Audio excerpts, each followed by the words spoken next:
Alright, well, let's see here. I've got my phone all propped up on the, well, it's on a toolbox with a paint can and some other stuff, so at least it's starting out pointed at the amp. So this is the same, well, actually it's a second A575-02 amp from 66 Magnavox. This one's from my Coronation that I just got last week.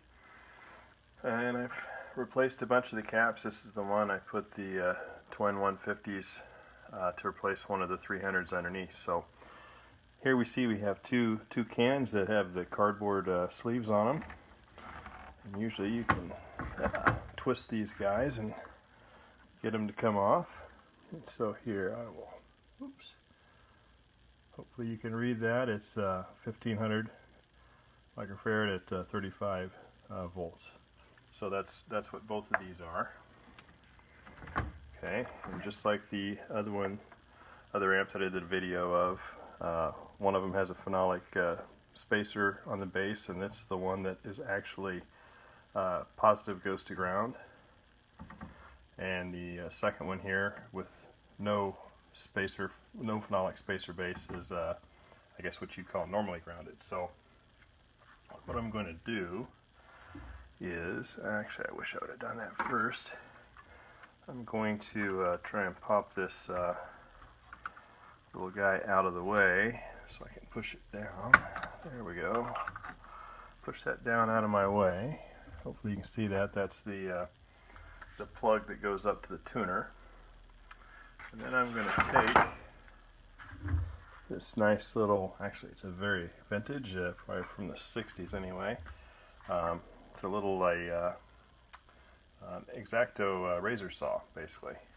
And so this is what I'm going to use to cut these. So before I start, basically, when I cut these off, you'll see that there's just a bunch of basically what looks like kind of damp gauze-like or wet-like paper rolled up. And there'll be two flat leads, one in the center in the middle on the bottom, and then one that goes up the outside. And the outside one is the obviously is the one that the can ground one. But depending on how high I cut these, if I cut this all the way through, it will obviously cut those leads fairly short. But I think the way I'm going to do it, I'm not too worried about that. So I'm going to go ahead and cut these off. Okay.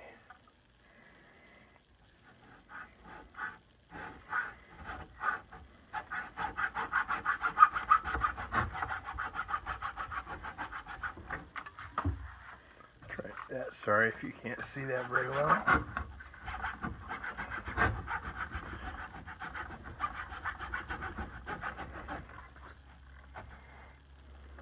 It's getting a little out of hand, not the way I wanted it to.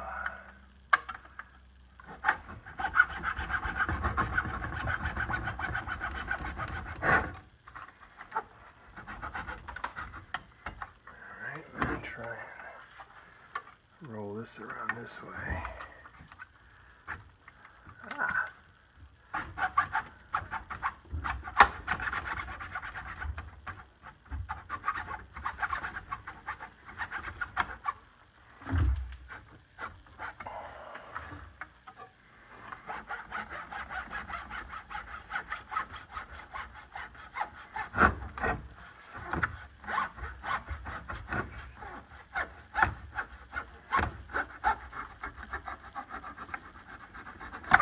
There we go.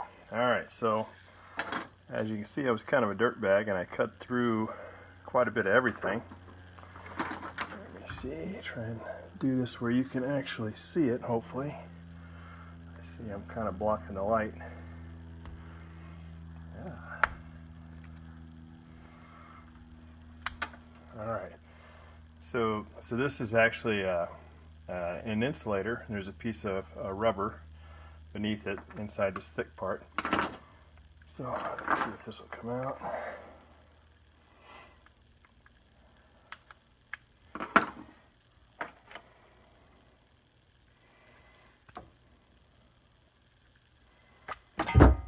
Oops. That was pretty cool. And there we have it. That's what the remnants look like. Okay. So I'll take those and throw them away. I'll probably find out I should have done something more safe or something more sanitary with them. If you're gonna reuse this guy, you'll want to clean it out. I'm not too worried about that right now. Alright, so there's the first part. Where's my... Have the dogs been fed? Yep. Oh, they have?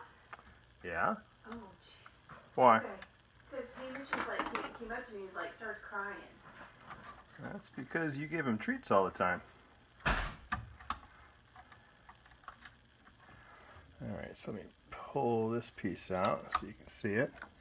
So you can see, because I got a little carried away with my cutting. Alright, so here, I'll take this and move in. Alright, so now you can see this, sorry, the center tap here.